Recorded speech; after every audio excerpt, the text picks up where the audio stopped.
how to reclaim your creative power.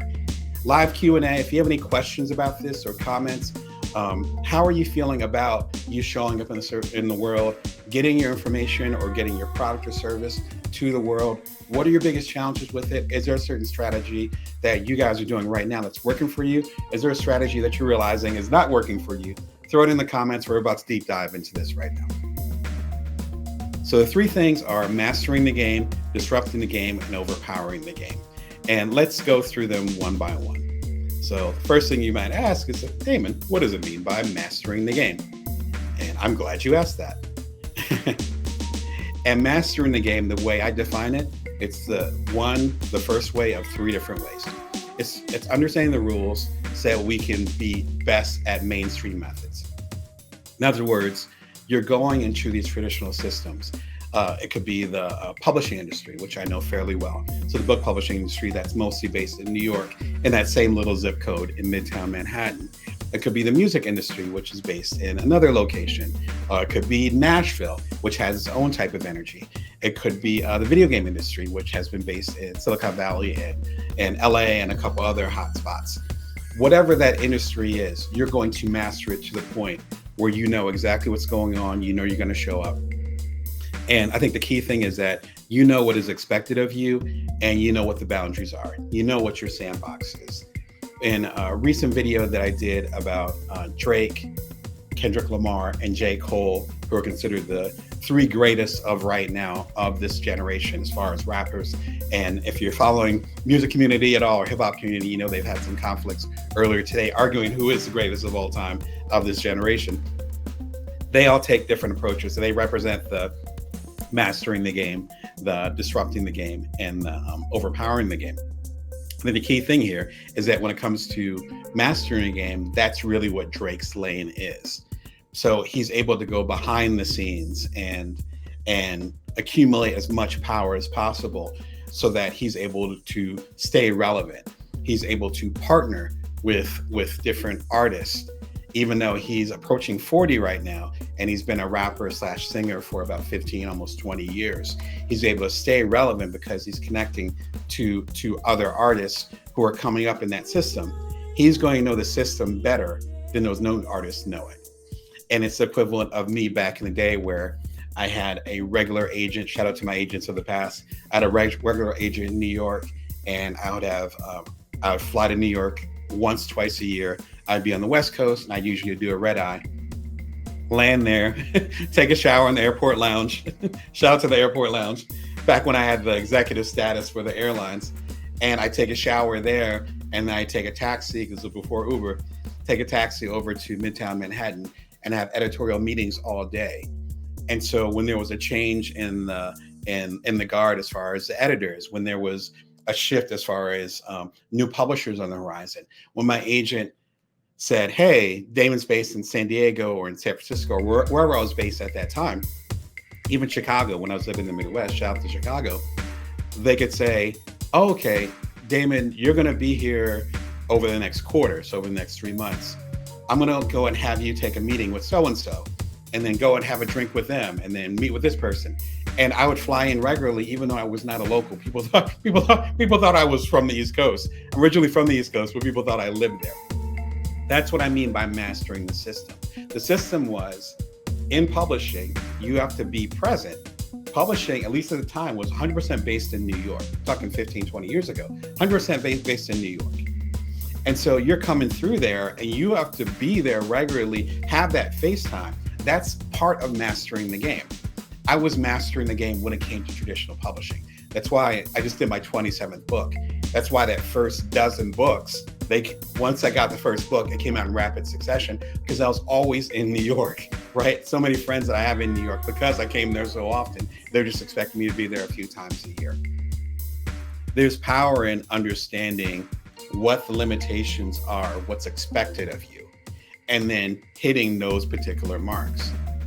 The challenge with that, if you're trying to master the game, is that you're going to be working within that sandbox and you can't really leave it.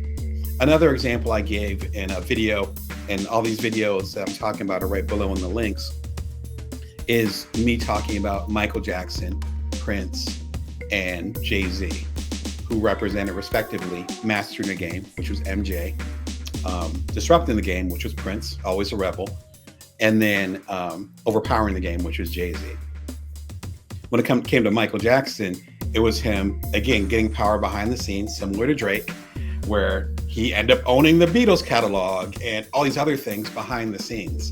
He swept the Grammys because he knew what the Grammy presenters and the Grammy voters wanted to hear.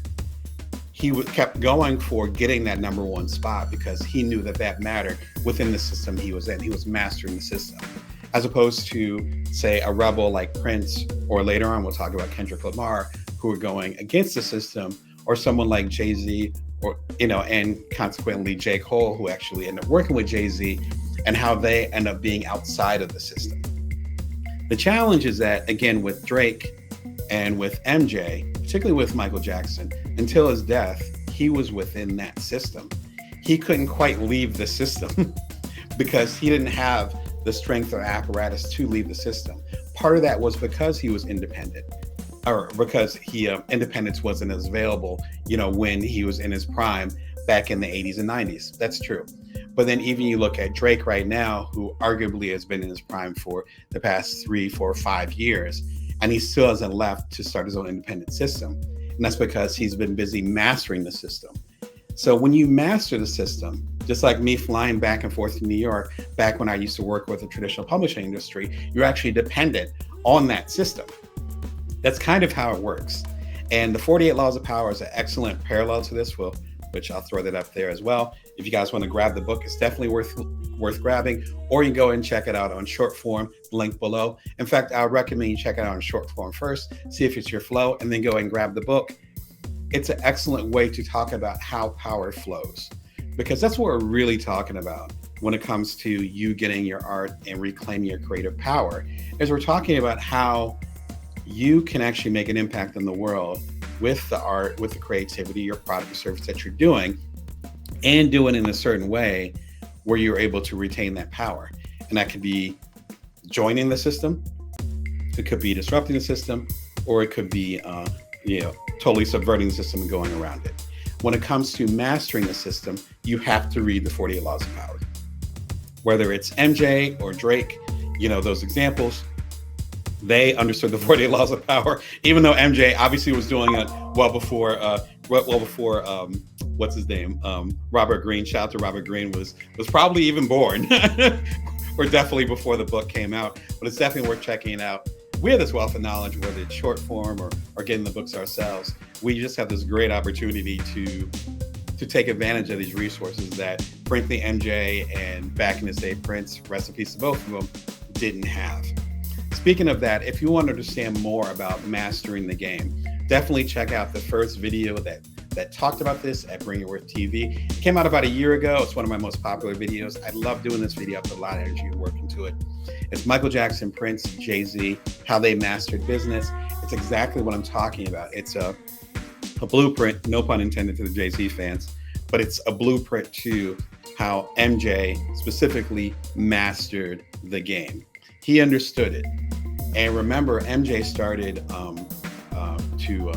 with his father, Joe Jackson, and his older brothers. He probably started performing shortly after he started walking, and probably was on TV by the time he was probably 6. MJ historians would know better, but he probably started when he was around 6. So younger than my youngest son's age, who was 8. That is amazing. But in those 50 years of life after that, he was able to master the game at such a high level, and it's definitely worth studying. Of course, I talk about Prince, which gets into disrupting the game, which is our next discussion, and then getting into Jay-Z and how you can overpower the game and shift things towards you. Again, today we're talking about how you can reclaim your how you can reclaim your creative power. So as far as mastering the game, that requires, as I talked about, understanding the rules so that we can be the best at mainstream methods. Is that an approach that you're taking? How is that working out for you if you're doing that? Are you like me, where you took that approach for a while and then you shifted your approach? Where does that fit in there? Do you fit in more with, if you're familiar with your music history or you're into them? Do you fit more into like a Drake or a Michael Jackson category where you're going for the Grammys, you're going for the number ones, you're going for the mainstream systems, and you see yourself working within the mainstream systems for the rest of your career? Or do you see yourself doing this for a little while and then actually doing something else? I'd love to hear your thoughts. Go and throw them in the comments. Again, I'm entrepreneurial coach Damon Brown. I'm here to help you as a side hustler, solopreneur, otherwise non-traditional entrepreneur. You're watching and or listening to bringyourworth.tv. It's every Wednesday at 1:11 p.m. Pacific Standard Time, Vegas time. Whenever possible, I do a live show. It is summertime, so I'm going to be taking a couple Wednesdays off, spend some time with my family for sure. But we have some great episodes coming up for you anyway. Subscribe for free at bringyourworth.tv or the link below. Of course, the complete Bring Your Worth collection is available everywhere fine books are sold.